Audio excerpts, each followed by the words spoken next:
করেছে ইলেকশনের পরে বাড়ি ছাড়া, তারপর এখন পলিটিক্যালি ফ্রেম করা, ফলস কেস দিয়ে অ্যারেস্ট করা। কেন বাড়ি ছাড়া এতদিন ধরে সেটা ভালো করেই সবাই জানে। থানার মধ্যে জয় সাহাকে ঢুকিয়ে দিয়েছে। পানিহাটিতে বিজেপি কর্মী রেস্তোরাঁয় তাণ্ডবের জন্য ধরা পড়ল। গতকাল রেস্তোরাঁ ফাঁকা করে হামলা চালানো হয় বলে অভিযোগ। সাহার উপরে 3 বার অ্যাটাক করেছে। মানে জয় সাহা একটা স্ট্রং লিডার।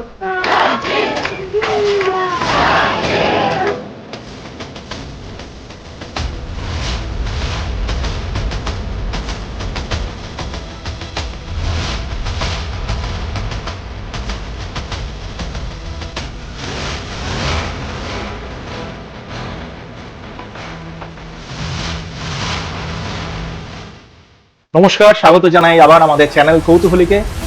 আজ আমরা যেই ব্যক্তিত্বের সান্নিধ্যে এসেছি তিনি একজন রাজনৈতিক ব্যক্তিত্ব, কলকাতা ও উত্তর শহরতলির ভারতীয় জনতা পার্টির উনি একজন যুব নেতা, অত্যন্ত জনপ্রিয় এবং অত্যন্ত সক্রিয় এবং সুপরিচিত। রাজ্য স্তরের নানান রকম রাজনৈতিক আন্দোলন, নানান রকম প্রতিবাদ, অভয়া কাণ্ডে উনার যে সক্রিয় রোল আমরা দেখতে পেরেছি, সেটা নিয়ে আমরা বিস্তারিত আলোচনা করবো আজকে। তার সাথে আমরা চলে এসেছি নান আদার দ্যান জয় সাহার কাছে। জয়দা, কেমন আছো বলো? ভালো আছি, নমস্কার। প্রশাসনিকভাবে কতটা অবহেলার শিকার হয়েছেন? ওনারা তো অন ক্যামেরা বলেছেন যে প্রশাসনের তরফ থেকে ওনাদেরকে টাকা অফার করা হয়েছে। মানে এত তাড়াহুড়োর কি ছিল যে বডিটাকে পুড়িয়ে দেওয়া হলো, বাবা মাকে বডিটা দেখতে না পর্যন্ত পোস্টমর্টম যেন না হয়। মানে এমনও শোনা গেছে যে দেহ সৎকার করার পরে কোনো একজন নেতা পুলিশের পিঠ চাপড়ে বলেছে ওয়েল ডান বয়েজ। হ্যাঁ, চুনোপুটি না আমরা অনেক রাঘব বোয়ালদেরও দেখতে পাচ্ছি একই রকম কাজ করছে। কারণ প্রত্যেকেই চেষ্টা করছে যে যদি একটা ফটো তুলে নিই তাহলে তো আমি বলতে পারবো, হয়তো কথাও বলেনি ফটোটা তোলার সময়। যে অভিষেক বন্দ্যোপাধ্যায় সেই সময়তে ভীষণভাবে চেয়েছিলেন যাতে সঞ্জয় রায়ের ফাঁসিটা হয়ে যায়। আর যাকে আপনি যুবরাজ বলছেন তার সৈন্য কোথায়? তারপর পুলিশ আমাকে এয়ারপোর্ট থেকে অ্যারেস্ট করে আমাকে প্রায় 16-17 দিন জেল খাটতে হয়। ট্রাফিক পুলিশ, সিভিক ভলেন্টিয়ার এরা আমার গাড়ি ঘিরে দাঁড়িয়ে আছে। তখন আমাকে মানে গান পয়েন্টে রেখে ওরা ফায়ারিং করে।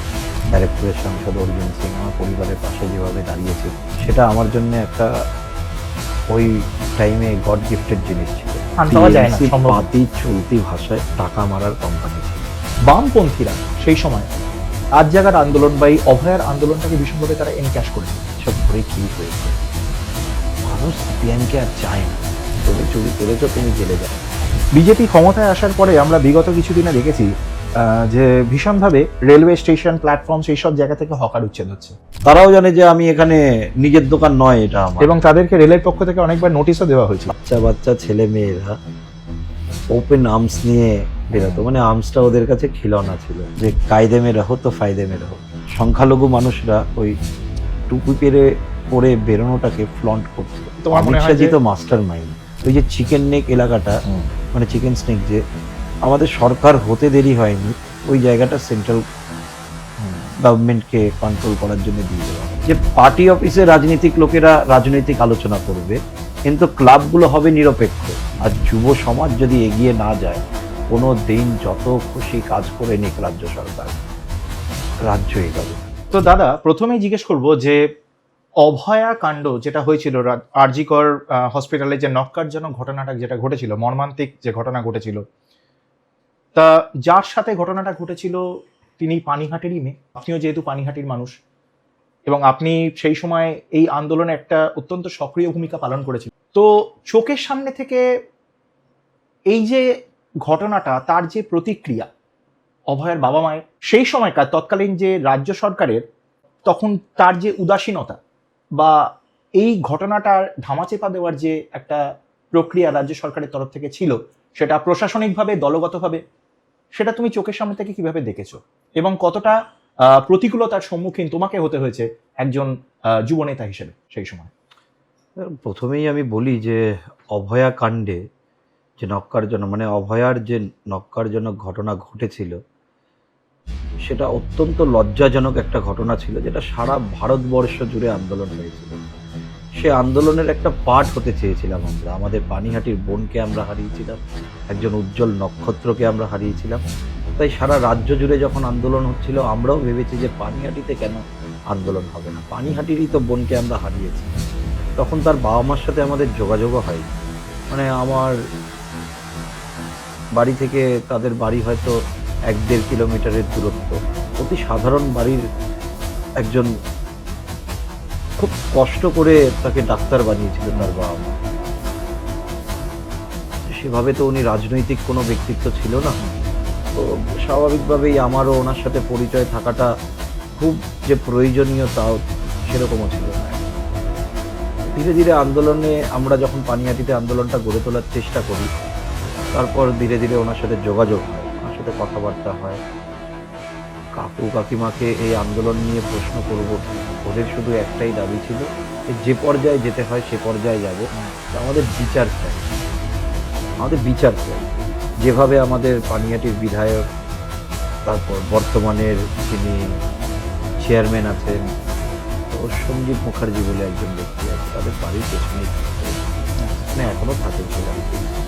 তাদের সাথে একটা পারিবারিক সম্পর্ক ছিল, মানে পরে যখন আমি আলোচনায় জানতে পারি তাদের সাথে একটা পারিবারিক সম্পর্ক ছিল, সেই জন্যে ওনাকে ওরা খুব বিশ্বাস করত। সঞ্জীব মুখার্জিকে কাকিমা কাকু খুব বিশ্বাস করত। তারও বাড়িতে একটা কন্যা সন্তান আছে, তার সাথে আমাদের যে বোন অভয়া, তার খুব ভালো সম্পর্ক ছিল। সেই জায়গায় দাঁড়িয়ে যখন ঘটনাটি ঘটে, তখন সঞ্জীব মুখার্জি ওনাদেরকে যেভাবে বলে, যা বলে সবটা ওনারা বিশ্বাস করে সেভাবেই ওরা ওদের মুভমেন্টগুলো করতে থাকে। কিন্তু সঞ্জীব বাবু কি ভুল পথে চালনা করেছিল ওনাদের? এটা কি মনে হয়? সঞ্জীব বাবু যেহেতু তৃণমূলের সাথে যুক্ত আছে, পরে ওনারা বুঝতে পারে যে উনি যদি ম্যানিপুলেট করার চেষ্টা না করত, তাহলে হয়তো ওই সময় ওনার মেয়ের অত তৎপরতা নিয়ে যে দাহ করা হয়েছিল ওনার মেয়েকে, সেটাকে আটকানো যেত। মানে পরিবারের প্রতি সহমর্মিতার থেকেও দলের প্রতি আনুগত্য বা দাসত্বটাই তার কাছে একদমই বেশি একদমই গুরুত্বপূর্ণ হয়ে উঠেছে। একদমই তাই হয়ে উঠেছিল। ওনারা বুঝতে পারাতে দূরত্ব বজায়, তারপর অনেক মানুষ ওনাদের সাথে জড়ে ওনাদের আন্দোলন, সবাই ওনাকে নিজের পরিবারের সদস্য হিসেবে মেনে নেয়। উনি ধীরে ধীরে সাহসী মায়ের এক প্রতীক হয়ে ওঠেন আমাদের এই বাংলায়, যে মা অন্য কিছু নয়, শুধু নিজের বাড়ির মেয়ে যেমন হারিয়েছে, আর কোনো বাড়িতে যেন এই ধরনের ঘটনা না ঘটে সে দায়িত্ব পালন করা শুরু করে। সবসময় রাস্তায় আমাকে দেখা গেছে যে আন্দোলনের মধ্যেই রয়েছে, সাধারণ মানুষ দলমত নির্বিশেষে ওনাদের পাশে দাঁড়ায়। ওনারা একটা সারা পশ্চিমবঙ্গের আন্দোলনের মুখ হয়ে ওঠে। ঠিক। তো সেই জায়গা থেকে দাঁড়িয়ে আমাদেরও মানে আমরা নিজেরা পানিহাটিতে থেকে ওনার পাশে থাকতে পেরে ওই সময় আমাদেরও মনে হচ্ছিল যে আমরা একটা সোশ্যাল কজে পার্টিসিপেট করছি, যেটা সমাজ পরিবর্তনে আগামী দিনে কাজে দেবে। তারপর ওনাদের সাথে যোগাযোগ হয় তৎকালীন বিরোধী দলনেতা শুভেন্দু অধিকারী মহাশয়ের।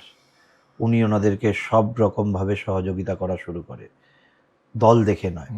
এই ধরনের একটা ঘটনা, মর্মান্তিক ঘটনা ঘটেছে, এই পরিবারের পাশে দাঁড়াতে হবে, সেভাবে ওনাদেরকে মানসিকভাবে যা যা প্রয়োজনীয় আছে সব রকমভাবে ওনাদের পাশে থাকার জন্য অঙ্গীকারবদ্ধ হয়। বাকি লিডার্সরাও আমাদের পার্টির তরফ থেকে আস্তে আস্তে সবাই এসে তাদের সাথে যোগাযোগ স্থাপন করে একটা মানে ভালো পরিবেশ তৈরি হয়, যে ওনাদেরও বিশ্বাস হতে শুরু হয় যে এবার হয়তো বিচারটা পাবো। প্রশাসনিকভাবে কতটা অবহেলার শিকার হয়েছেন ওনারা? মানে ওনারা তো অন ক্যামেরা বলেছেন যে প্রশাসনের তরফ থেকে ওনাদেরকে টাকা অফার করা হয়েছিল, যে টাকা নিয়ে জিনিসটাকে সেটেল করে নিতে। মানে এত তাড়াহুড়োর কি ছিল যে বডিটাকে পুড়িয়ে দেওয়া হলো, বাবা মাকে বডিটা দেখতে না পর্যন্ত দিয়ে? পোস্টমর্টম যেন না হয়, যে তথ্যগুলোকে চাপানোর চেষ্টা করা হয়েছে সে তথ্যগুলো যেন না বেরিয়ে আসে, সে কারণেই অতি তৎপরতায় আমাদের বর্তমান চেয়ারম্যান এবং বিধায়ক দাহ করে। এবং সেটা এমন প্রাইস পোস্টিং এ চেয়ারম্যান হয়েছে, উনি একজন সাধারণ কাউন্সিলর ছিলেন। তখন যিনি চেয়ারম্যান, তখন সে মলয় রায় আমার জানা মতন তৃণমূল কংগ্রেসের সবচেয়ে পুরনো কাউন্সিলর, কংগ্রেস থেকে কাউন্সিলর ছিলেন, তারপরে তৃণমূল কংগ্রেসে আসার পরেও আমার মনে হয় পানিহাটির সবচেয়ে পুরনো কাউন্সিলরদের মধ্যে একজন, পর্শিয়ান ওদের দলের মধ্যে একজন। তাকে সরিয়ে দিয়ে সোমনাথ দিকে করা হয় শুধুমাত্র প্রাইস পোস্টিং একটা দেওয়ার জন্যে, যে অভয়াকাণ্ডে ভালো ভূমিকা পালন করেছিল। মানে এমনও শোনা গেছে যে দেহ সৎকার করার পরে কোনো একজন নেতা পুলিশের পিঠ চাপড়ে বলেছে ওয়েল ডান বয়েজ। হ্যাঁ, সেটা তো আমাদের বিধায়কই বলেছিল। আমাদের বিধায়ক বলতে প্রাক্তন বিধায়ক, হ্যাঁ, প্রাক্তন বিধায়ক যে এখন বাড়ি থেকেও বেরাতে পারছে না। ঠিক আছে, যেভাবে ডিম অভিযান চলছে সারা রাজ্য জুড়ে, উনিও সেই ভয়ে আছে বাড়ি থেকে বেরালে হয়তো সেই পচা ডিম খেতে হতে পারে। তো বাড়ি থেকে বেরোবে কি করে? বিগত এত বছর ধরে পানিহাটি সাধারণ মানুষকে লুট করেছে। আপনি যেখানেই যাবেন সেখানেই ওনার বিরুদ্ধে অভিযোগ শুনবেন। মানুষ অভিযোগ জানানোর জন্য ওনার কাছে পৌঁছাতে পর্যন্ত পারতো না। একটা সাম্রাজ্য তৈরি করে রেখেছিল, সেই সাম্রাজ্য তাসের ঘরের মতন ভেঙে গেছে। সাধারণ মানুষ দু হাত তুলে অভয়ার মায়ের পাশে ছিল, শ্রীমতী রত্না দেবনাথকে বিপুল ভোটে জয় করে। যেটা একটা দুর্গম যাত্রা ছিল, সেটা খুব মানে কি বলবো, ইজিলি আমরা সফল করতে পেরেছি। আর ওনার আমাদের দলে যোগদান করাতে আমার মনে হয় শুধু পানিহাটি নয়, সারা বাংলায় বহু সিটি এটার প্রভাব পড়েছে। একটা নারী সুরক্ষার আওয়াজ যে সাধারণ মানুষ তুলেছে, সেটা ভোট বাক্সে আমরা বুঝতে পেরেছি। মানে আমরা সাধারণ দর্শক হিসেবে খুব আশ্চর্য হয়েছিলাম যে উনিও যখন জনসংযোগ করছিলেন বা পলিটিক্যাল ক্যাম্পেনে উনি যখন নিজে অংশ নিয়ে মানুষের সাথে যখন একটা কানেকশন তৈরি করার চেষ্টা করছিলেন, সেখানেও রাস্তার মধ্যে তাকে হেনস্থার শিকার হতে হয়। হ্যাঁ, বিভিন্ন নির্লজ্জ কিছু লোকজন থাকে যারা একটা মাকে সম্মান করতে জানে না। মানে একমাত্র কন্যা সন্তান হারা মা যে কি যন্ত্রণা থেকে নির্বাচনের ময়দানে নেমেছিল, সেই সাহসটাকে যারা সম্মান জানাতে জানে না, তারা তো ওই ধরনের কাজ করবেই। মানে বিষয়টা খুব আজ তারা পায়ে পড়ার জন্য প্রস্তুত। আজ তারা বলছে ভুল হয়ে গেছিল সেদিন, কিন্তু সেই ভুলটা সঠিক সময়ে বুঝতে পারলে তাহলে হয়তো আজকে ওদের এই দিনটা দেখতে হতো না। আমরা যে বহুমত নিয়ে সরকার গড়েছি, আমরা যদি চাইতাম তাহলে তৃণমূল কংগ্রেসের নেতা কর্মীদেরকে বাড়ি ছাড়া ঘর ছাড়া নয়, আমরা তাদের বাড়ির প্রতিটা ইটকে পানিহাটির বাইরে করে দিতে পারতাম। কিন্তু BJP is a party with a difference, যেখানে কিছু নীতি আদর্শ আছে। আমাদের রাজ্য নেতৃত্ব, আমাদের দলের সভাপতি, আমাদের দলের সর্বস্তর থেকে একটা বার্তাই দেওয়া হয়েছে যে মানুষ যে পরিবর্তনটা চেয়েছিল, সে পরিবর্তনটা এখন এনশিওর হয়েছে, পরিবর্তন হয়েছে। যদি মানুষ একই জিনিস দেখে যেটা বিগত দিনে দেখে এসছে, সেই একই কার্যকলাপ যদি আমাদের কার্যকর্তারা করে, তাহলে তো মানুষের সে আস্থাটা আমরা পুরো করতে পারবো না। আপনি ভালো করে যদি নোটিস করে দেখেন, 2021 সালের পরে যে পোস্ট পোল ভায়োলেন্স হয়েছিল, তার বিন্দু মাত্র কিন্তু 2026 সঠিক। একটা সামান্য পঞ্চায়েত ইলেকশনের ক্ষেত্রেও আমরা দেখেছি প্রায় 50-এর অধিক মানুষ খুন হয়েছে, কিন্তু আজকে প্রায় 1 মাসের বেশি হয়ে গেল বিজেপি সরকার ক্ষমতায় এসছে, কিন্তু একটাও কিন্তু খুনের ঘটনা পশ্চিমবঙ্গে ঘটে। খুন তো দূরের কথা, তৃণমূল নেতারা কোথাও মারধর খেয়েছে কি? মানে সেখানে কি বিজেপির কোনো যোগাযোগ আছে? সাধারণ মানুষ স্বতঃস্ফূর্তভাবে তারা একটা ক্ষোভ জানাচ্ছে, ক্ষোভ যাদের মনে আছে, যারা প্রতারিত হয়েছে, যাদেরকে লুট করা হয়েছে, তারা কিছু কিছু বিক্ষোভ, এবং সেটা অনেকটা ব্যক্তিগত ক্ষোভ থেকেই তারা এই পদক্ষেপটা নিচ্ছে। তারপরে তাও যা কিছু হচ্ছে বা হয়েছে, যেগুলোকে আমরা অনেক কন্ট্রোল করার চেষ্টা করছি, সেগুলো হলো 4 তারিখের পরে স্বঘোষিত কিছু বিজেপি যারা হয়েছে। মানে তারা জানেও না, তারা এই দলটাকে তৃণমূলের মতন ভেবে নিয়েছে। ঠিক আছে, তারা জানে না যে বিজেপিতে একটা প্রক্রিয়া আছে, সাংগঠনিক প্রক্রিয়ার দ্বারাই যখন নির্দেশ আসবে সেভাবে বাছাই করে আমাদের যোগদান হবে। এভাবে কেউ নিজে থেকে আবির মেখে পতাকা নিয়ে বেরিয়ে গেলে, বা আমাদের সাথে আমার মতন অন্যান্য যারা বিজেপি কার্যকর্তা বা নেতা আছে তাদের সাথে গিয়ে ফটো তুলে নিলে বিজেপি হওয়া যায় না, সেটা ওরা বুঝতে পারছে না। বুঝে যাবে সময়ের সাথে সাথে। আমাদেরও দলটাকে বুঝতে অনেক দিন সময় লেগেছে। মানে সেটা তো শুধুমাত্র চুনোপুটি না, আমরা অনেক রাঘব বোয়ালদেরও দেখতে পাচ্ছি একই রকম কাজ করছে, কারণ প্রত্যেকেই চেষ্টা করছে যে যদি একটা ফটো তুলে নিই তাহলে তো আমি বলতে পারবো, হয়তো কথাও বলেনি ফটোটা তোলার সময়। মানে সেই কারণেই কি ওই ভালো তৃণমূল খারাপ তৃণমূলের কনসেপ্টটা এখন ভালো তৃণমূল খারাপ তৃণমূল ভালো কেউ থাকতে পারে বলে আমার মনে হয় না, কিন্তু তারপরেও কিছু ভালো মানুষ তো থাকে, তারা, এই ব্যাখ্যাটায় আমি যাব না, এটা আমাদের না, বিশেষ করে ক্ষমতাচ্যুত হওয়ার পরে তো আমরা অনেক বিধায়ককেই দেখতে পাচ্ছি যে তারা এখন ভীষণ রকম বিস্ফোরক হয়ে উঠছে, তারা এখন প্রতিবাদ করছে, দলের মধ্যে নানান রকম বিক্ষোভ দেখা যাচ্ছে, এবং বহু বিধায়করা নিজেদেরকে সরিয়েও নিয়েছে, তারা এখন নিজেদের বাঁচার তাগিদে করছে, জানে প্রত্যেকেই কম বেশি দুর্নীতির সাথে যুক্ত ছিল। তৃণমূলটা যারা করতো তাদের একটাই উদ্দেশ্য ছিল, রোজগার করতে হবে। যদি ভালো তৃণমূল বলে কিছু হয় তাহলে তার পাস্ট হিস্ট্রি দেখতে হবে, যে তৃণমূল যোগদান করার আগে তার কি অবস্থান ছিল আর 15 বছর বাদে এখন কি অবস্থান আছে। যদি সে একই, আমার চোখে দেখা আমাদের পানিহাটিতে কাউন্সিলররা যারা সাইকেল নিয়ে ঘুরে বেড়াতো, যারা সাইকেলের চাকায় হাওয়া দেওয়ার জন্য লোকের থেকে পয়সা চাইতো, ওরা 2-5টা বাড়ি করে নিয়েছে, 2-5টা গাড়ি করে নিয়েছে, আর বিশাল ওদের ভাব। তো এরা তো কখনোই ভালো তৃণমূল হতে পারে না। যারা চুরি ডাকাতি করেনি, মানুষের সাথে সুসম্পর্ক রেখে এলাকায় কাজ করার চেষ্টা করেছে, মানুষের অভাব অভিযোগ শুনে সেটা মেটানোর চেষ্টা করেছে, সেটার কিছু পার্সেন্টেজ ভালো তৃণমূল হতে পারে। ঠিক আছে। অভয়াকাণ্ডের সময় আমরা দেখেছিলাম যে ডক্টর সন্দীপ ঘোষের নামটা জড়িয়েছিল, এবং উনি নানান ধরনের ইল্লিগাল কর্মকাণ্ডের মধ্যে যুক্ত ছিলেন। উনি প্রধান অভিযুক্তের মধ্যে একজন ছিলেন সঞ্জয় রায়ের সাথেও। তো আমরা দেখেছি যে অভিষেক বন্দ্যোপাধ্যায় সেই সময়তে ভীষণভাবে চেয়েছিলেন যাতে সঞ্জয় রায়ের ফাঁসিটা হয়ে যায়, এবং উনি নানান রকম প্রেস কনফারেন্সে এটা দাবিও করেছিলেন যাতে তাড়াতাড়ি সম্ভব যাতে এই অভিযুক্তকে ফাঁসি দেওয়া হয়। ফাঁসি দেওয়ার যে এত ডেসপারেট চাহিদা, এটা কি শুধুমাত্র এই কারণেই যাতে তার পরবর্তীকালে তার সঞ্জয় রায় যাতে মুখ না খোলে, সঞ্জয় রায়ের থেকে যেন আর কোনো তথ্য না বেরোয়, ওকে তো স্কেপগোট করা হয়েছে।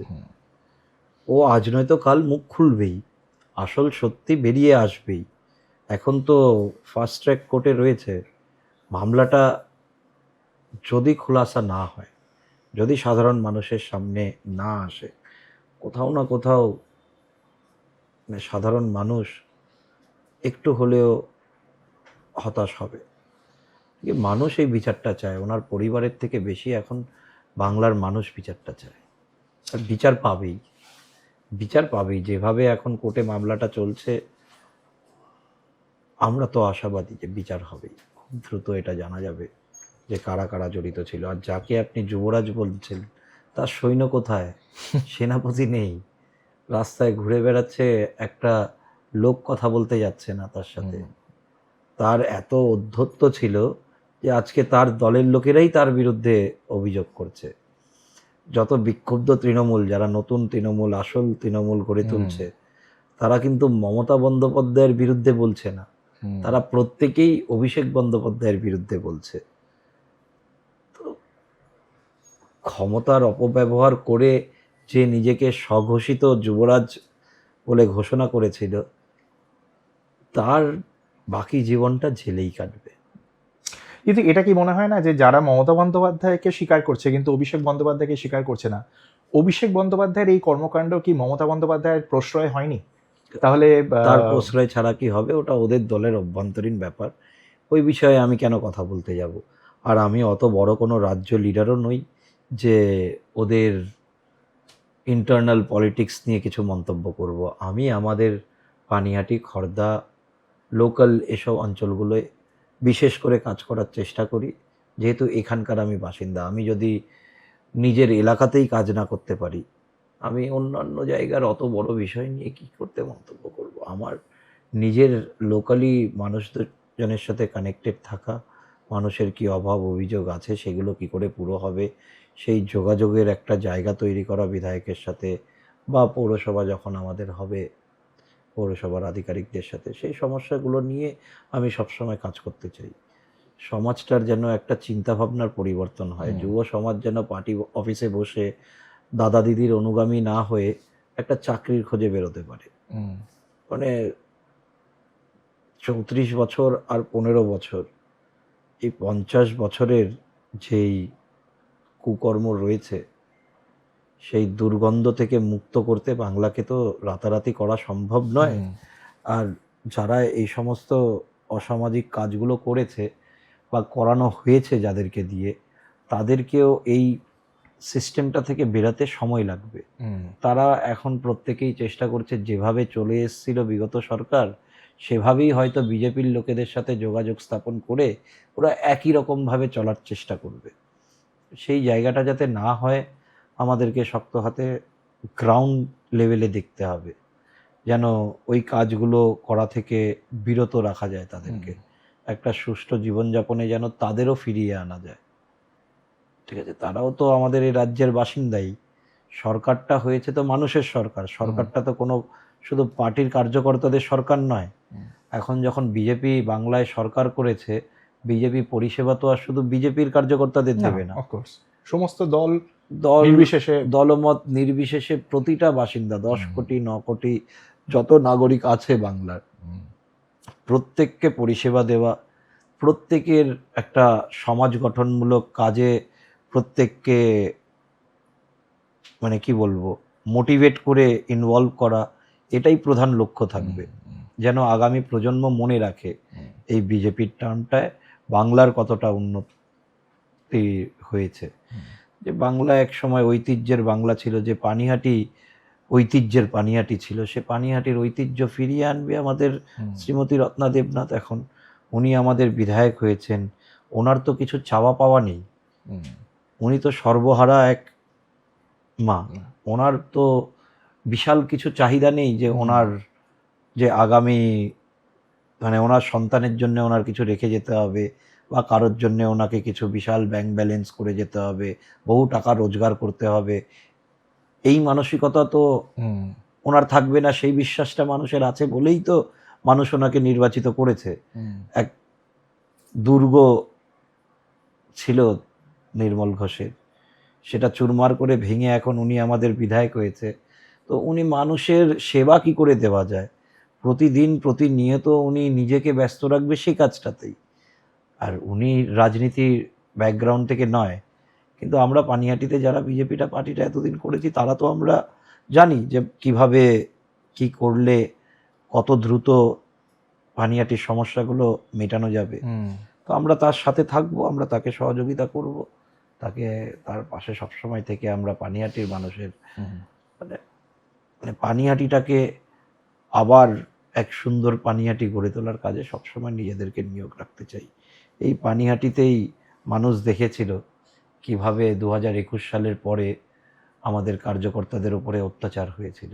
সেই বিষয়ে একটুখানি জিজ্ঞেস করতাম যে এই পানিহাটির এই রাজনৈতিক পটভূমিতে এতদিন ধরে এই রাজনৈতিক কর্মকাণ্ডের মধ্যে কতটা সেই সময় কতটা প্রতিকূলতা ব্যক্তিগতভাবে মানে সহ্য করতে হয়েছে, বা আমি ব্যক্তিগতভাবে কি বলবো, শুধু আমি একা নই, আমাদের বিজেপিটা যারা মানে ভারতীয় জনতা পার্টিটা যারা করতো তারা প্রত্যেকে এক একজন সৈনিক।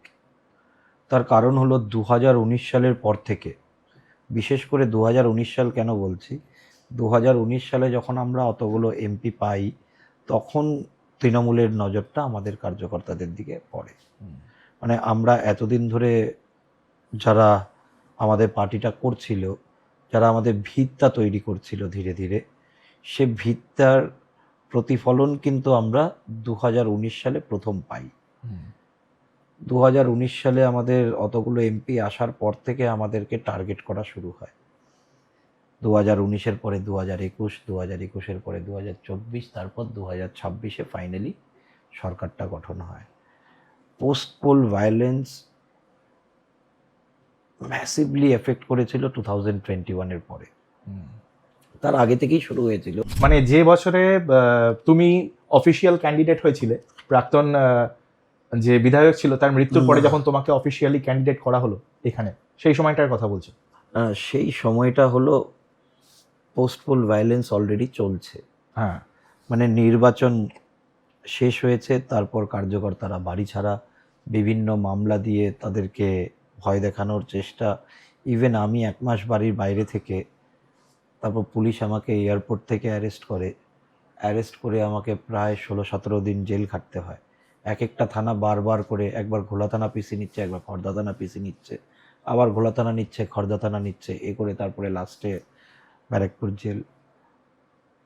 তো তখনও কিন্তু যেদিন আমার বেল হয়, আমি বেল হওয়ার পরে আমার মাথায় একটা জিনিসই চলছিল, যে আমি তো এবার বেরিয়ে গেছি, আর তো আমাকে ওরা অ্যারেস্ট করতে পারবে না।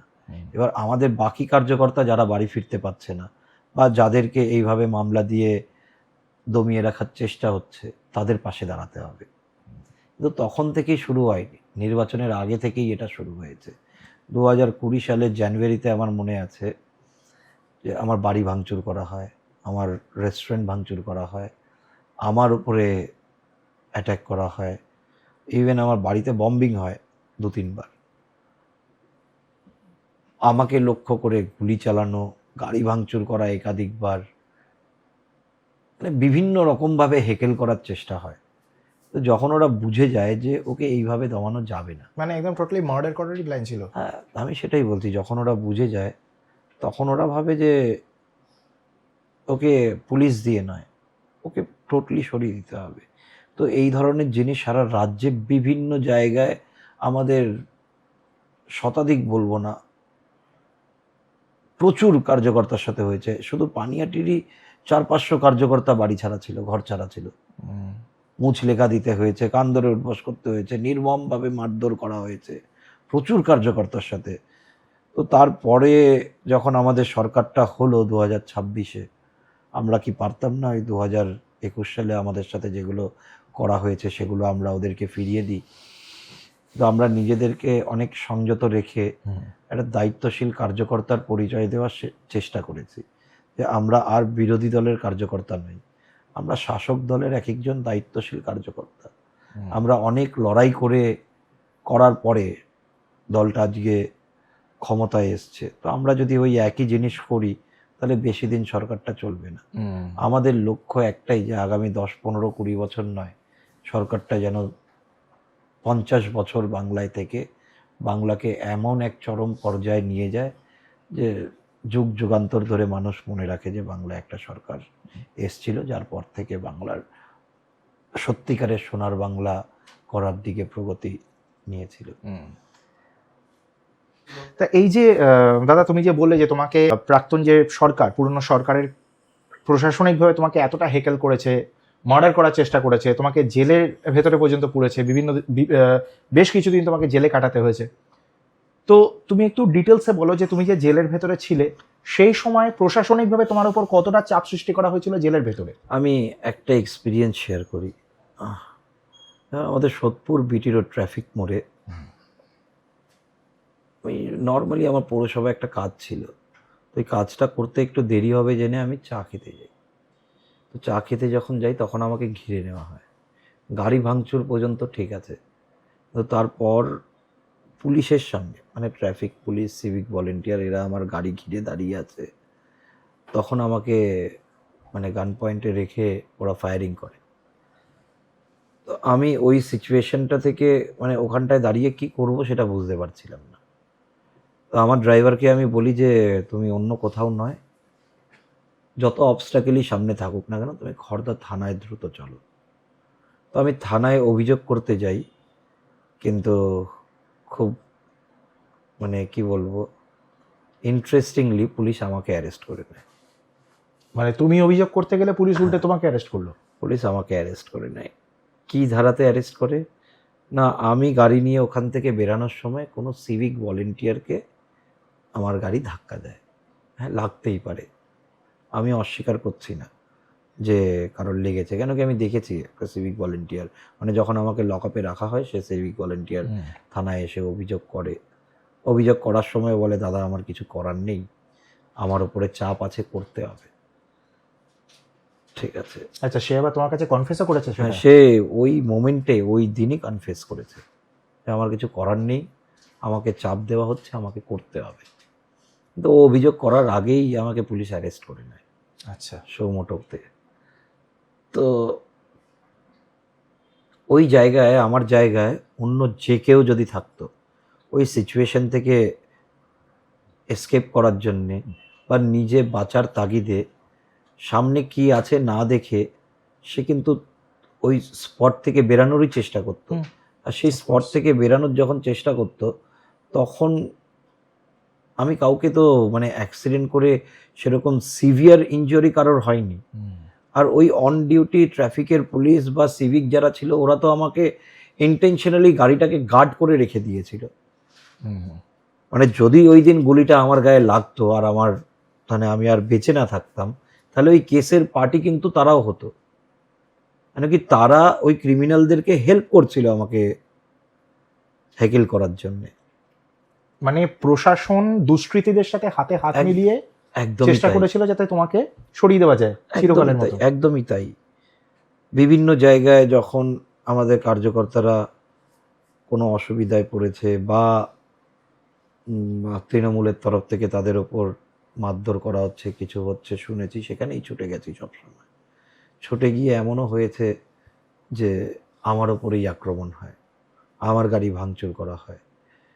বা আমি বলতে বলতে ভুলে গেলাম, ওই দিনকে যখন আমি পুলিশকে বলি যে ওখানে একটা গুলি চলার বিষয় হয়, তো আমার পিএসও ছিল, পার্সোনাল সিকিউরিটি, উইথ আর্ম, মানে উইথ লাইসেন্সড আর্ম, তাকে আর্মস কেস দিয়ে অ্যারেস্ট করে নেয়। ঠিক আছে, যে ফায়ারিংটা ওর গান থেকে হয়েছে কিনা সেটা আগে যাচাই করতে হবে। ঠিক আছে, মানে একটা সম্পূর্ণ ভিন্ন কেস সাজিয়ে দেওয়ার চেষ্টা করছিল। তো ফায়ারিংটা ওর গান থেকে হয়েছে কিনা সেটার চেষ্টা করতে হবে। তখন যখন দেখলো যে না, ওরা কিছুভাবেই ফ্রেম করতে পারছে না যে ওই গান থেকে ফায়ারিং হয়েছে, ওরা পরিষ্কার বলে ওখানে ওই দিন কোনো ফায়ারিংই হয়নি। যদিও ওই জায়গাটা সিসিটিভি আওতার মধ্যে, প্রচুর দোকান ওখানে আছে যাদের সিসিটিভি রয়েছে, ট্রাফিকের সিসিটিভি রয়েছে। ওরা যদি সঠিক তদন্ত করতো, ওই দিনকে কিন্তু তাদের চাইলে ধরতে পারত। কিন্তু কোনো সময়ই আমি প্রশাসনের তরফ থেকে সেভাবে কোনো হেল্প পাইনি, যেহেতু বিরোধী দলটা করতাম। পুলিশকে দলদাস বানিয়ে রেখেছে। আমাকে যখন পুলিশ অ্যারেস্ট করে, খুব ইন্টারেস্টিং, মজার এই ঘটনাটা। তৃণমূলের তৎকালীন একজন দুষ্কৃতীই বলবো, বিধায়কের খুব কাছের লোক, সে থানায় গেছিল মিষ্টির হাড়ি নিয়ে। থানার অফিসারদেরকে মিষ্টি খাওয়াবে, ওরা খুব ভালো কাজ করেছে। তো তখন দেখে বসে, লকআপে আমি লাচার, আমার কিছু করার নেই, তখন দেখে বসে ভাবতাম যে একদিন তো সরকারটা যাবে, সেদিন ওরা কোথায় যাবে, আর সেদিন এই পুলিশও কি করবে যারা আজকে এই ধরনের ঘটনা আমার সাথে ঘটাচ্ছে, বা আমার মতন আরও অন্যান্য কার্যকর্তাদের সাথে এই একই রূপ তো ওদের ছিল। ওদের তো আলাদা কিছু ছিল না যে আমাকে ওরা স্পেশালি ট্রিট করছে, অন্যদের করছে না। প্রত্যেকের সাথে কিন্তু ওরা এই ধরনের কাজই করেছে। 300-র ওপরে কার্যকর্তা খুন করা হয়েছিল আমাদের, কজন অ্যারেস্ট হয়েছে, সব কেস কিন্তু আবার, এবং দাবার ঘুটিয়ে এমনভাবে সাজানো হচ্ছে যাতে কেসটা যিনি অভিযোগকারী তার বিরুদ্ধেই যাতে যায় সেই আমার আমার বিরুদ্ধে যে কেসগুলো দিয়েছিল, যতবার আমাকে অ্যারেস্ট করেছে, একবারও কিন্তু প্রুফ করতে পারেনি, বা আমার কাছ থেকে ওরা এমন কিছু এভিডেন্স পায়নি যেটাতে প্রুফ করতে পারবে যে কোনো কিছুর সাথে আমার যোগাযোগ ছিল। বম্বিং কেস দিল, আরে ভাই আমার বাড়িতে বম্বিং হচ্ছে, আমার ওপরে বম্বিং হচ্ছে, আমার ওপরেই দিয়ে দিল বম্বিং কেস। নির্বাচনের দিন, মানে 2021 সালের নির্বাচনের দিন, আমাদের তখনকার যিনি ক্যান্ডিডেট ছিল সন্ময়দার বাড়িতে বম্বিং হয়, আমার বন্দ্যোপাধ্যায়। হ্যাঁ, সন্ময় বন্দ্যোপাধ্যায়ের বাড়িতে বম্বিং হয়, আমার বাড়িতে বম্বিং হয়। কিন্তু পরে নির্বাচনের রেজাল্ট বেরোনোর পরে দেখা যায় যে আমার উপরে উল্টো কেস দেওয়া হয়, আমি নাকি কোথায় বম্বিং করেছি। ঠিক আছে, সেই ধারাতেই আমাকে অ্যারেস্ট করা হয়, আর্মস কেস দেওয়া হয়। যে ওরা যখন আমাকে অ্যারেস্ট করে, তখন আমার গাড়িতে যে ছিল বা আমার গাড়ি যারা চালাচ্ছিল তাদের আমি বলছিলাম যে তোমরা ভিডিওটা অন করো, আমার সামনে পেছনে চারিদিকে পুলিশ রয়েছে, ওরা আমাকে অ্যারেস্ট করবেই। তো গাড়িটা একটা জায়গায় যাওয়ার পরে এয়ারপোর্টের ওখানে আমি বলি দাঁড় করিয়ে দাও, কিন্তু ভিডিও করো যাতে ওরা আমার থেকে নিজেরা কিছু দিয়ে আমার থেকে রিকভারি না দেখাতে পারে। কিন্তু তারপরেও দেখা যায় যে ওরা আমার থেকে পরে রিকভারি দেখায়, দেখিয়ে আমাকে একটা false arms case, bombing case, এগুলো দিয়ে আমাকে আটকে রাখার চেষ্টা করে।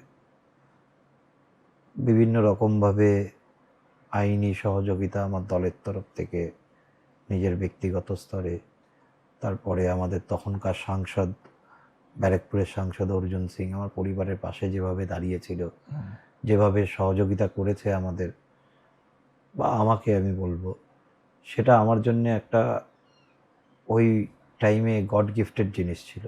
মানে আমার এক্সপেকটেশনের থেকে বেশি ছিল। আমি হয়তো আর রাজনীতিটাই কোনোদিন করতে পারতাম না যদি ওই সময় আমার পরিবারের পাশে অর্জুনদা না দাঁড়াতো। ফিনান্সিয়ালি নয় বা কোনো কিছু দিয়ে হেল্প নয়, মরাল সাপোর্ট। আমার ফ্যামিলি যে মরাল সাপোর্টটা ওই সময় পেয়েছিল। আমার তো কোনো রাজনীতির ব্যাকগ্রাউন্ড নেই, আমার বাড়ি থেকে কখনো কেউ কাউন্সিলরও ছিল না। মানে কিছু ছোটোখাটো দরকার হলে কাউন্সিলরের কাছে ছুটে যেতে হতো আমাদের। তো সেই জায়গায় দাঁড়িয়ে যখন আমার বাড়ির লোকজন দেখছে একজন সাংসদ বসে আছে, বসে আমার পরিবারকে কনসোল করার চেষ্টা করছে যে আপনারা ঘাবড়াবেন না, আমি আছি আপনাদের পাশে, তো ওই জিনিসটা একটা বিশাল বড় পাওনা ছিল আমার। আর ওই সময় যদি ওই জিনিসটা না হতো তাহলে আমার পরিবারের লোক যেই ভয়ভীত হয়েছিল তারা আমাকে হয়তো আর, মানে পারিবারিক প্রেশারের কারণে আমাকে হয়তো রাজনীতিটা ছেড়ে দিতে হতো, যেটা বহু কার্যকর্তার সাথে হয়েছে। তো একটাই ভয় ছিল জীবনে, জেল, মানে পুলিশ অ্যারেস্ট করবে, জেলে যেতে হবে। টিভির পর্দাতেই শুধু জেল দেখেছি। তারপর যখন নিজেকে ওখানে থাকতে হয় ওই ভয়টাও মন থেকে চলে যায়। আমি তৃণমূল কংগ্রেসের কোনো গুন্ডা নেতা কাউকেই কোনোদিন ভয় পাইনি, কিন্তু একটা এই পুলিশ অ্যারেস্ট করবে, জেলে যাব, এই ভয়টা ছিল। ওরা আমার মন থেকে এই ভয়টাকেও দূর করিয়ে দেয়। এই ভয়টাকেও, পাশে যদি দল থাকে, পাশে যদি সিনিয়র কেউ থাকে অভিভাবক হিসেবে বা পরিবারের লোক যদি পুরোপুরি সাপোর্ট করে, তাহলে থানা, পুলিশ, শিয়ানা, গুন্ডা কেউ কিছু নয়। ভগবানের আশীর্বাদ, মা আমার আশীর্বাদ থাকলে এগুলো তুচ্ছ জিনিস। আমি নিশ্চিতভাবে বলতে পারি, আর এই কথাটা আমি কাউন্টিং হলে এই 2026-এ তৃণমূল কংগ্রেসের কর্মীদের এবং যে নির্বাচন লড়েছে এবছর পানিহাটি থেকে তীর্থঙ্কর ঘোষকেও আমি বলেছি যে তোমরা আমাদেরকে যেভাবে হ্যাকেল করেছো এতদিন ধরে, তোমাদের রক্তচক্ষুকে উপেক্ষা করে আমরা রাজনীতিটা করেছি।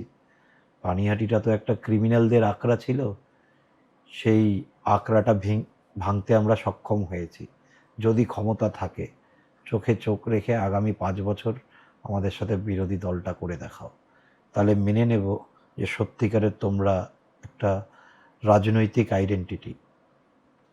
বিরোধী রাজনীতি না করে নিজেকে মানে এস্টাবলিশ করার চেষ্টা যারাই করেছে তাদের পতনটা খুব দ্রুত হয়েছে। ওর মানে তীর্থঙ্কর ঘোষের বাবা বরাবরই বিধায়ক ছিলেন, খুব প্রভাবশালী বিধায়ক ছিলেন। তো তার ছেলে আমাদের এবার ক্যান্ডিডেট হয়েছিল।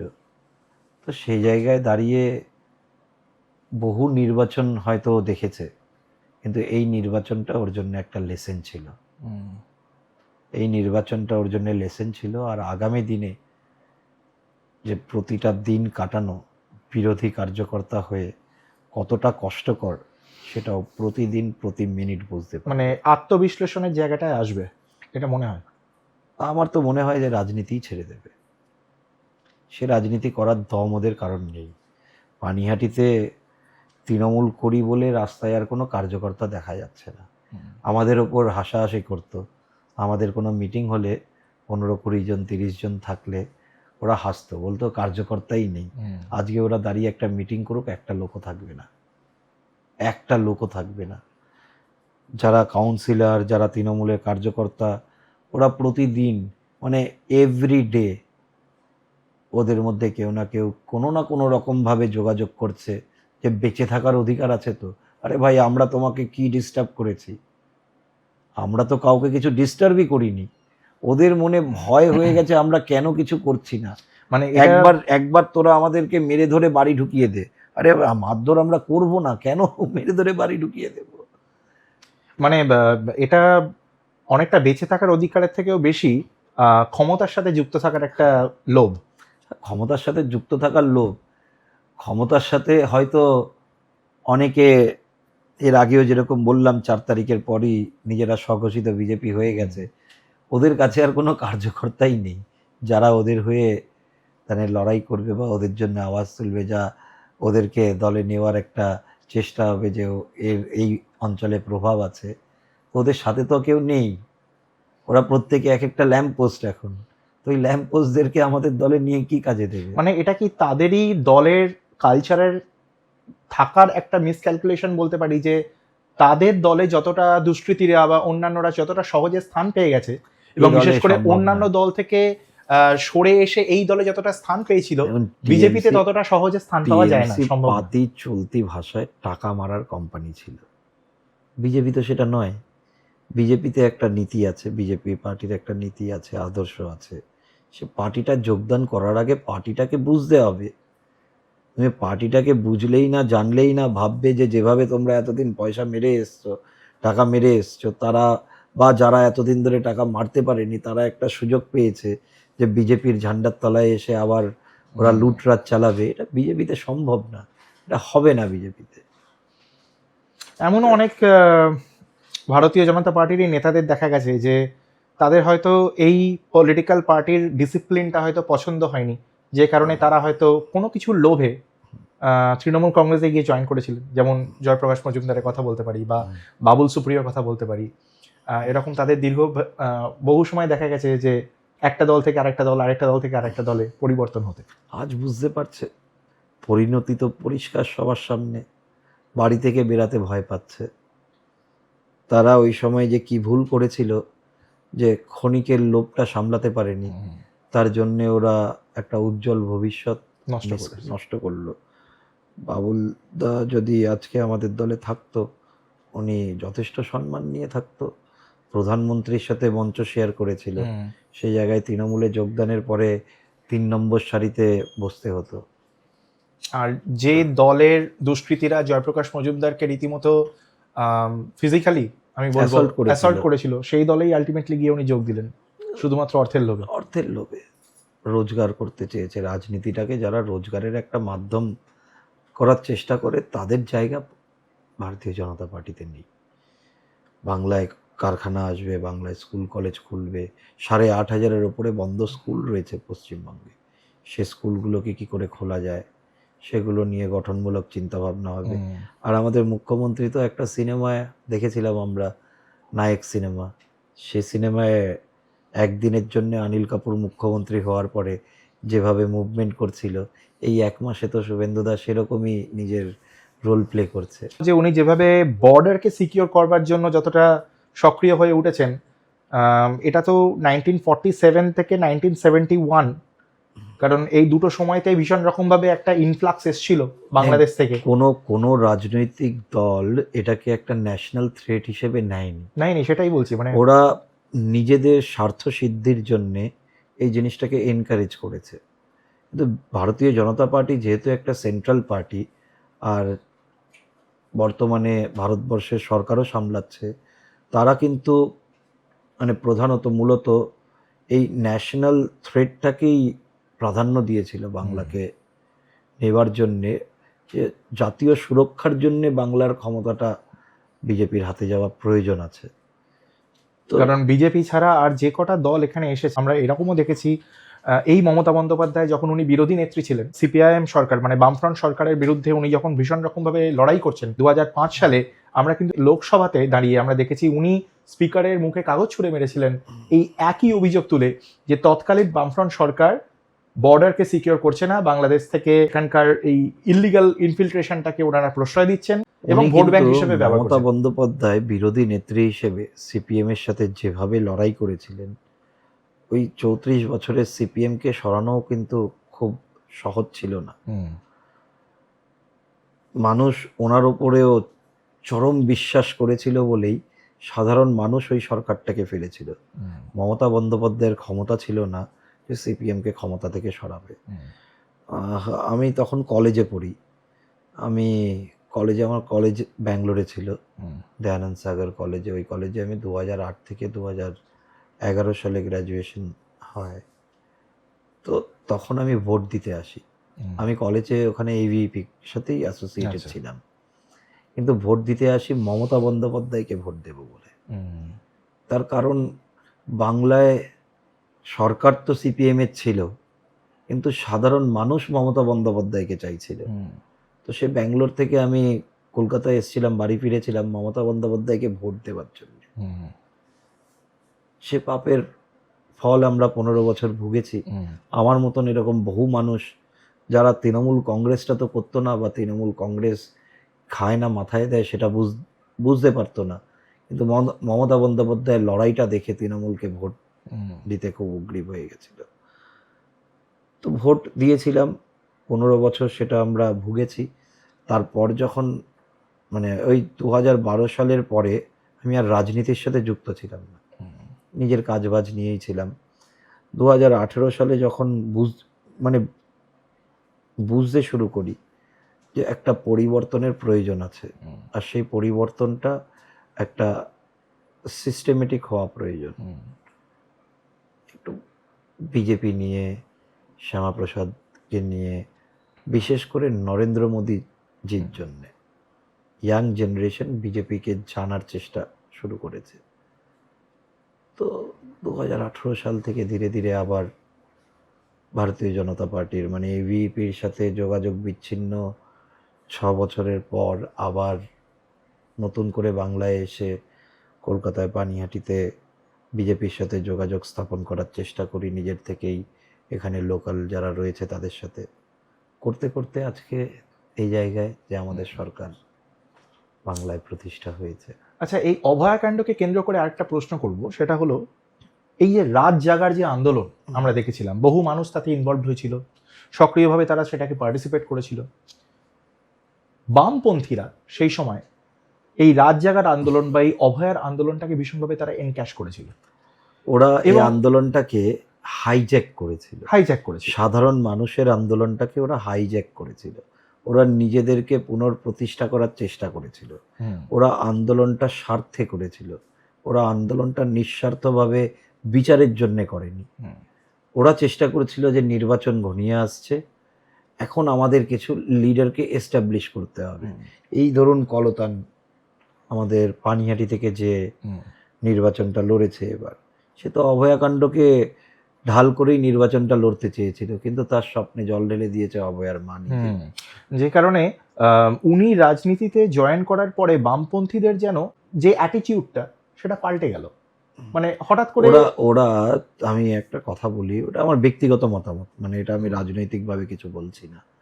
কাকিমা যখন পানিহাটি থেকে নমিনেটেড হয় বিজেপির দ্বারা, তখন যদি সিপিআইএম ওদের ক্যান্ডিডেট উইথড্র করে নিত, সারা বাংলায় হয়তো ওরা 2-5টা সিট পেয়ে যেত। মানে মানুষ ওদেরকে একটা আলাদা রেসপেক্টের চোখে দেখতো, যে ওরা সত্যিই হয়তো আন্দোলনটা অভয়ার জন্য করেছিল, যে এতটা উদারতা দেখালো যে ওরা অভয়ার মা ইলেকশন লড়ছে বলে ওরা ক্যান্ডিডেট উইথড্র করে নিল।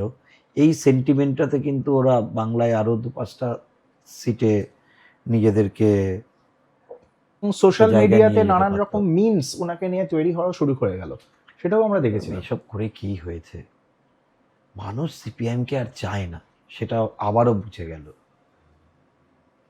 সিপিএমের সাথে মানুষের দূরত্ব হয়ে গেছে, বামপন্থী চিন্তাভাবনা থেকে মানুষ বেরিয়ে এখন ডানপন্থী রাজনীতিতে বিশ্বাস করছে, যেখানে দেশ আগে, নিজের রাজ্য আগে, নিজের মাটি আগে। কিন্তু একটা সুস্থ গণতন্ত্রেতে তো একটা বিরোধী থাকা ভীষণ রকমভাবে প্রয়োজন। তো আমরা তৃণমূল দলকে ভাঙতে দেখছি, কিন্তু এই মুহূর্তে তুমি একজন বিজেপির সক্রিয় কর্মী হিসেবে, তুমি বিরোধী হিসেবে কাকে বেশি শক্তিশালী বলে মনে করছো, তৃণমূলকে না সিপিআইএমকে? সত্যি কথা যদি বলি, বর্তমানে বিরোধী নেই বাংলায়। বিরোধী গঠন হতে আরও 6 মাস 1 বছর সময় লাগবে। এখন বাংলায় বর্তমানে বিরোধী নেই, বিরোধী থাকা উচিত, যাতে বিজেপি সরকার করার পরে, মানে আমি সাধারণ নাগরিক হিসেবে বলছি, বিজেপি সরকার করার পরে যদি কখনো কিছু ভুল করে বা কখনো কিছু ভুল ডিসিশন নেয়, সেটাকে অপোজ করার জন্য বিরোধী রাজনৈতিক একটা দলের বা আওয়াজ থাকা দরকার, সেই জায়গাটা এখন একটা দুটো টার্মে তো আর হবে না। নাকি বিজেপি এখন কিছু ভুল করবেই না? বিজেপি তো বাংলায় উন্নয়নের জন্য এসছে, তারা উন্নয়নমূলক কাজই করবে। কি মুদ্রাতে বিরোধিতা করবে কেউ? মানুষের কাছে তো বিরোধিতা করার জন্যে একটা দীর্ঘ সময় যখন একটা সরকার থাকে, তারপরে অ্যান্টি ইনকামবেন্সি তৈরি হয়, তখন বিরোধিতা করার জায়গা আসে। তো আমরা এক্ষুনি সরকার গড়েছি, আমরা সমাজকে এগিয়ে নিয়ে যাওয়ার কাজ করব, আমাদের বিরোধিতা করবে কারা? আর মানুষের ভরসা নেই অন্য কারোর ওপরে। আর এখানে সিপিএমকে মানুষ 34 বছর দেখেছে, 15 বছর তৃণমূলকে দেখেছে। মানুষের মন উঠে গেছে এদের থেকে। মানুষের মন আর এদের কারোর ওপরে, মানুষের ভরসা আস্থা কিছুই নেই এদের কারোর উপরে। একদম একতরফা, মানে ওয়ান সাইডেড ভোটিং হয়েছে। এত পার্সেন্টেজ অফ পোলিং এর আগে কখনো হয়েছে বলে আমার জানা নেই। মানে মানুষ কিভাবে বিজেপিকে চেয়েছে, এমনও জায়গায় আমরা জয়লাভ করেছি যেসব অঞ্চলে হয়তো তৃণমূল আমাদেরকে প্রচারই করতে দিচ্ছিল না, সেসব অঞ্চলেও আমরা জয়লাভ করেছি। আমি যদি পানিহাটির কথা বলি, পানিহাটিতে আমরা 29টার মধ্যে 29টা ওয়ার্ডই জিতেছি। শুধু একটা ওয়ার্ডে কিছু মুসলিম ভোটার্স রয়েছে, ওদেরকে ছাড়া সবাই আমাদের ভোট করেছে। আর মুসলিমরাও, যারা ভারতীয় মুসলিম রয়েছে, তারাও ধীরে ধীরে বিজেপির দিকেই ইনক্লাইন্ড হবে। Because educated class of people জানে যে বিজেপি সেন্ট্রাল গভর্নমেন্টে আসার পর থেকেও সবচেয়ে বেশি সুযোগ সুবিধা তাদেরই দিয়ে এসছে। মানে আমাদের গভর্নমেন্ট সবসময় চেষ্টা করেছে যে তাদেরকে শিক্ষিত করে তুলতে হবে। যখন ওদের মধ্যে এত ভায়োলেন্স বা ওদেরকে এত তাড়াতাড়ি ম্যানিপুলেট করিয়ে কিছু ভুল কাজ ওদেরকে দিয়ে করানো যায়, only because they are not educated. মানে most of them are not educated.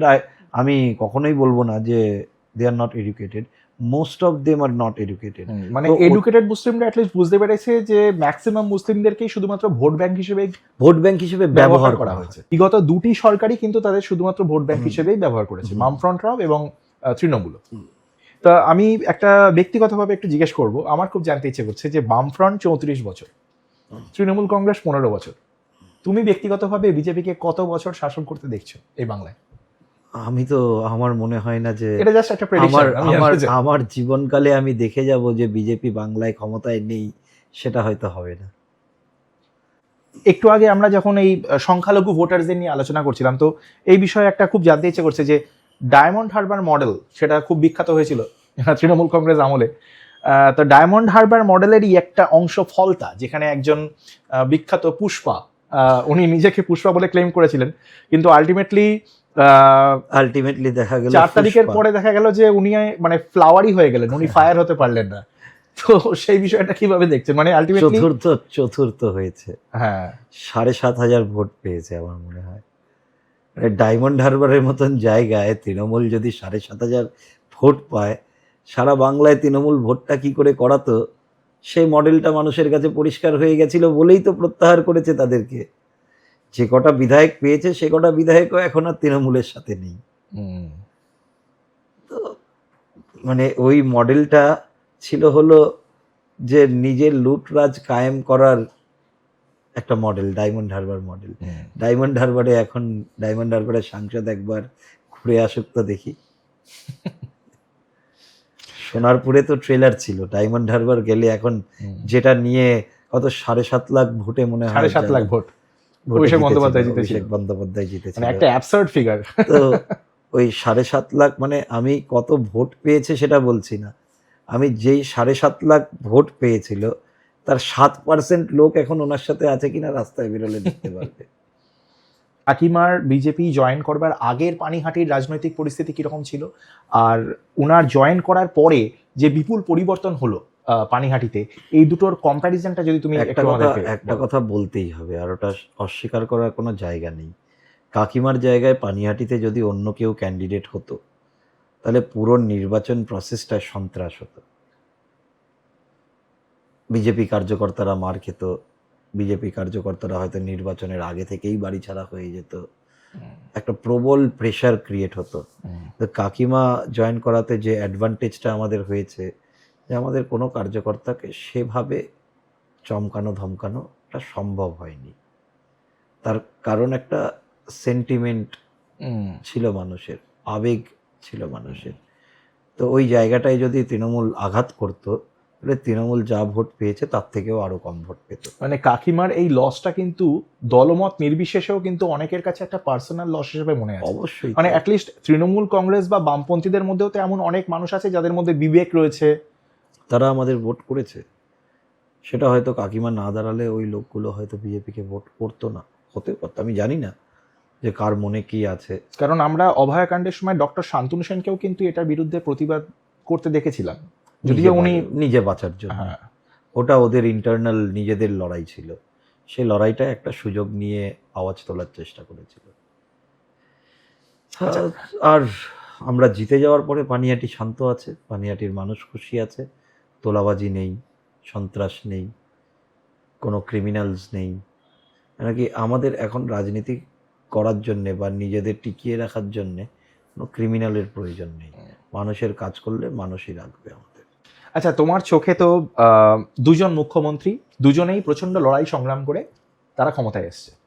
Mamata বন্দ্যোপাধ্যায়ের একটা দীর্ঘকালের বামপন্থীদের বিরুদ্ধে লড়াই করে সে ক্ষমতায় এসছেন। আবার আমরা শুভেন্দু অধিকারীকেও দেখলাম যে তৃণমূল কংগ্রেসের অপশাসনের বিরুদ্ধে লড়াই করে উনি ক্ষমতায় এসছেন এবং উনি মুখ্যমন্ত্রী হয়েছেন। তা এই দুই মুখ্যমন্ত্রীর মধ্যে তোমাকে যদি সব থেকে বেশি সংগ্রাম যদি তোমাকে বলতে হয় যে কেউ করে থাকে, তাহলে সেটা কি? শুভেন্দু অধিকারী।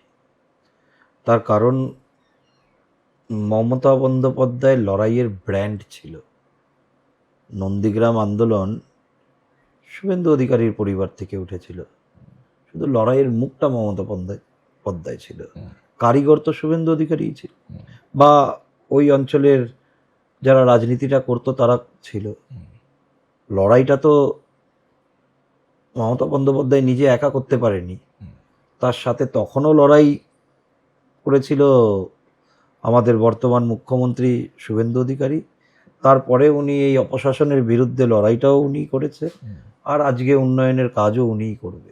তো মমতা বন্দ্যোপাধ্যায় না শুভেন্দু অধিকারী, এই চয়েসটা যদি কখনো ওঠে, আমার মনে হয় আপনি কোনো তৃণমূলের কার্যকর্তাকে জিজ্ঞাসা করলেও সে শুভেন্দু অধিকারীকেই চুজ করবে। তো ওনার লড়াইটা সবসময় পরিষ্কার থেকেছে, ওনার লড়াইটা এক রাস্তায় ছিল, তাই আজকে উনি মুখ্যমন্ত্রী।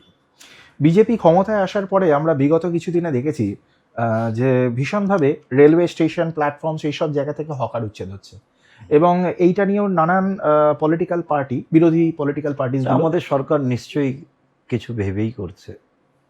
আর রেলের জমি, রেলের সম্পত্তি, সেখানে আমি দোকান লাগাবো, আমি ব্যবসা করব, ব্যবসা করে টাকা দেবো আমি আরেকজন থার্ড পার্সনকে, রেলকে দেব না, সেটা কেন হবে? তৃণমূল নেতারা একটা র্যাকেট বানিয়ে নিয়েছিল, একটা সিন্ডিকেট বানিয়ে নিয়েছিল, যেখানে ওরা সরকারি জমি দখল করে সেখানে দোকান বিক্রি করা শুরু করেছিল, দোকানের ভাড়া তোলা শুরু করেছিল। কেন হবে সেটা? যদি দোকান দিতে হয় রেল টেন্ডারের মাধ্যমে দোকান দেবে, যদি ভাড়া নিতে হয় দোকানের থেকে সে ভাড়াটা রেল নেবে, যা আর্থিক লেনদেন হবে সেটা রেলের সাথে হবে, সরকারিভাবে হবে, যেটা রেলের উন্নয়নে কাজে লাগবে সে টাকাটা। তো জয়দা, তোমার ব্যক্তিগতভাবে শুধুমাত্র যে আমাদের বর্তমান মাননীয় মুখ্যমন্ত্রী তার সাথেই যে একটা খুব ঘনিষ্ঠ সম্পর্ক রয়েছে শুধু তা নয়, তোমার উত্তরপ্রদেশের মুখ্যমন্ত্রী যোগী আদিত্যনাথজি বা অমিত শাহজি, এদের সাথেও কিন্তু তোমার একটা আমার ব্যক্তিগতভাবে কারোর সাথেই ঘনিষ্ঠ সম্পর্ক নেই। রাজনৈতিকভাবে কোনো সময় সুযোগ হয়েছে তাদের সম্মুখীন হওয়ার।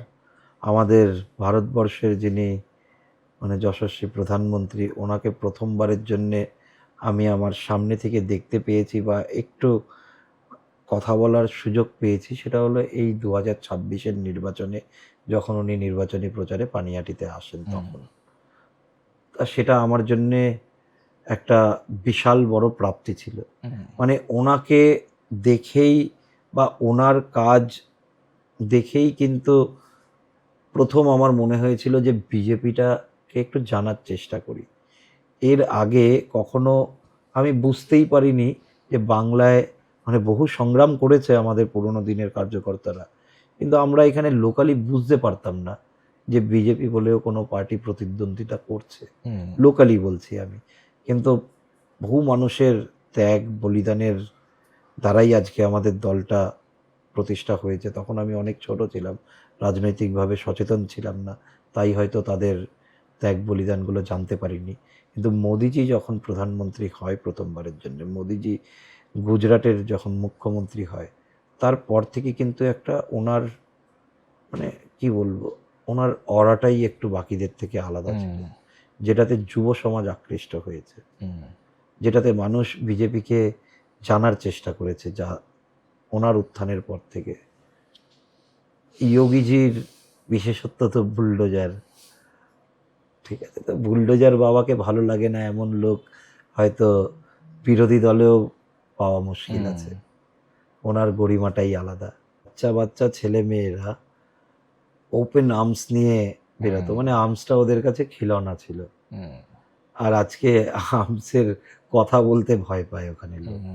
মানে 360 ডিগ্রি চেঞ্জ। যারা বিগত দিনে উত্তরপ্রদেশে গেছিল আর আজকে উত্তরপ্রদেশে গেলে মনে হবে যে কি আমূল পরিবর্তন চলে এসছে। বড় বড় ইন্ডাস্ট্রিয়ালিস্টরা যেভাবে আকৃষ্ট হয়েছে উত্তরপ্রদেশে, কত জব অপরচুনিটিস বেড়েছে, সেগুলো কিন্তু আগে ছিল না। উনি মানুষকে শেখাচ্ছে যে অধ্যত্ব ভালো, কিন্তু বেশি অধ্যত্ব হয়ে গেলে যে হয় না, মানে হয় না, আমরা কথায় কথায় বলি কায়দে মে রহোগে তো ফায়দে মে রহোগে। তো ওখানে যেই ক্রিমিনালসরা ছিল বা ওখানে যে সকল সংখ্যালঘু মানুষরা ডিস্টারবেন্স ক্রিয়েট করার চেষ্টা করত, ওদেরকে একটা স্পষ্ট বার্তা দিয়ে রেখেছে উনি, যে কায়দে মে রহো তো ফায়দে মে রহোগে, বেশি মাথাচাড়া দিয়ে ওঠার দরকার নেই। আপনি দেখবেন যে ওই পরিবেশটা চেঞ্জ হবে আমাদের বাংলাতেও। এর আগে কখনো মানে লাস্ট 2-5 বছর ধরে আমরা ইকো পার্কে, সায়েন্স সিটিতে এসব জায়গায় গেলে দেখতাম যে সংখ্যালঘু মানুষরা ওই টুপি পরে বেরোনোটাকে ফ্লন্ট করতো। মানে ওটা ওদের একটা মানে এই জিনিসটা ছিল না আগে, হঠাৎ করে ওই জিনিসটা বেড়ে উঠছিল। আমি নিশ্চিতভাবে হেলমেট না পরে, মানে ওদের ওই টুপিটাকে বিশেষ কোনো একটা টুপি বলে, আমি ওটা টার্মটা জানি না বলে ইউজ করতে পারছি না, আমি সেটাকে অসম্মানও করছি না একদমই। মানে ওরা হেলমেট না পরে ওই টুপিটা পরে নিলে মানে ওটাই ওদের হেলমেট হয়ে গেল, পুলিশে ওদের দাঁড় করাচ্ছে না। মানে ওই সাদা কুর্তা পাঞ্জাবি পরে টুপি পরে রাস্তায় বেরিয়ে গিয়ে ওরা যা খুশি করবে, ওদেরকে বাধা দেওয়ার কেউ নেই। তো ওই একটা পাসপোর্ট ওরা পেয়ে গেছিল, আর ওই জিনিসটাকে ওরা খুব মানে গর্ব করে গর্বের সাথে মানে ফ্লন্ট করতে ব্যাপারটাকে। সেই জিনিসটা আর হবে না। এখানেও কায়দাতে থাকবে তো ফায়দাতে থাকবে। আমাদের সরকার হতে দেরি হয়নি, মানে চিকেন স্নেক যে ওই জায়গাটা সেন্ট্রাল গভর্নমেন্টকে কন্ট্রোল করার জন্য দিয়ে দেওয়া হলো। বিএসএফ এর জমির যে জটিলতা ছিল সেটাও হয়ে গেল। মানে বাংলাটা উন্নয়ন যেমন হবে সেই রকম ভাবেই দেশের সিকিউরিটিটাকেও সুনিশ্চিত করা হয়েছে। কোনো বৃহত্তর চক্রান্ত ছিল বলে মনে হয়, মানে এই বাংলাকে নিয়ে, পশ্চিমবঙ্গকে নিয়ে? সে তো গ্রেটার বাংলাদেশের পার্ট করতে চাইছিল, চিকেন স্নেক থেকে বাকি পোর্শনটা পশ্চিম বাংলা থেকে আলাদা করে দেওয়ার চেষ্টা চলছিল। তো সেই জিনিসটাকে সেন্স করতে পেরেছিল আমাদের স্বরাষ্ট্রমন্ত্রী, এবং যার জন্য বিগত বেশ কিছু দিন ধরে, মানে লাস্ট বছর থেকে এই বছর অবধি, অজিত দোভাল স্যার কিন্তু বাংলায় বেশ অনেকবার ভিজিট করেছেন। ওনার একটা রাজ্যে এতবার আসা, এতবার থাকা, বা মানে ওনাদের মুভমেন্ট তো আমরা সাধারণ মানুষ বা আমরা কোনো রাজনৈতিক লোকেরাও জানতে পারি না, বুঝতে পারি না কি আলোচনা করছে বা কি হতে চলেছে, কিন্তু এটা ইঙ্গিত পূর্ণ ছিল যে কিছু একটা তো সিরিয়াস ম্যাটার আছে। তো যাই হোক, একটা জিনিস আমি বলতে পারি, মোদিজি আর অমিত শাহজির জুটি ভারতবর্ষের রাজনীতিক ইতিহাসের এক আলাদা অধ্যায় গড়ে তুলেছে।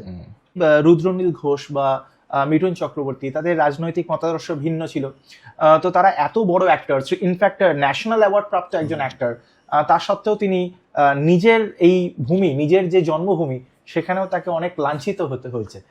তোমার সাথে তো এদের ভীষণ ভালো সম্পর্ক, সুসম্পর্ক, তো তুমি যদি একটু বলো যে। মিঠুন চক্রবর্তীকেও অনেক ছোটবেলা থেকে দেখেছি, ওনার সাথেও আমার খুব ঘনিষ্ঠ সম্পর্ক যে তা নয়, রাজনৈতিক কিছু কার্যক্রমে কয়েকবার দেখা হয়েছে। ঠিক আছে, কিন্তু রুদ্রনীলদার সাথে ভালো সম্পর্ক। আর রুদ্রনীলদা মানুষটাই আলাদা, ঠিক আছে? মানে মানুষের সাথে মিশতে জানে, ও যে মানুষের মধ্যে কোনো ভেদাভেদ করে না একটা মানুষের সাথে মেশার সময়।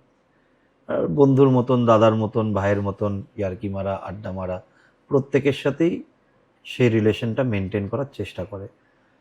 তো স্বাভাবিকভাবে কাজ করতে করতে 2021 সালে যখন নির্বাচন লড়ি, তখন রুদ্রনীলদার দায়িত্ব ছিল। মানে আমি যখন বাই ইলেকশন কন্টেস্ট করি, আমার এখানে ইলেকশন পরিচালনা করার দায়িত্ব রুদ্রনীলদারই ছিল।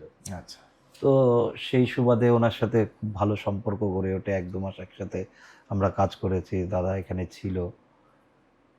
তো তখন একটা ভালো সম্পর্ক গড়ে ওঠে। তারপর মানুষটাকে চিনি, মানুষটার ব্যাপারে জানি যে এত অমায়িক একজন অ্যাক্টর হওয়ার পরও কীভাবে ব্রাত্য থাকতে হয়েছে ইন্ডাস্ট্রি থেকে, মানে কতটা যন্ত্রণা ছিল মনে, কতটা ডিপ্রাইভ হয়েছে শুধু বিজেপির কার্যকর্তা বা বিজেপির একজন লিডার হয়ে ওঠার জন্যে।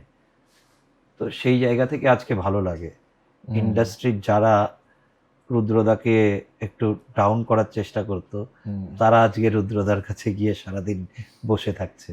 তো ওই জিনিসটা দেখতে ভালো লাগছে, বেশ মজাই লাগছে। তো দাদা, আজকে তো অনেক কথাই হলো, অনেক আলোচনা হলো, এবং আমি বিশেষভাবে ভীষণ সমৃদ্ধ হলাম কথা বলে, কারণ এত ইনফরমেশন এবং তোমার নিজের ব্যক্তিগত জীবনে এত স্ট্রাগল এবং কাকিমার জন্য তোমার যে নিরলস এবং নিঃস্বার্থভাবে তুমি যে পরিশ্রমটা দিয়েছো, তা সত্যি আমাদেরকে ভীষণ রকমভাবে ইন্সপায়ার করেছে এবং আমাদের আশা করি যুব সমাজকেও ভীষণ রকমভাবে ইন্সপায়ার করেছে।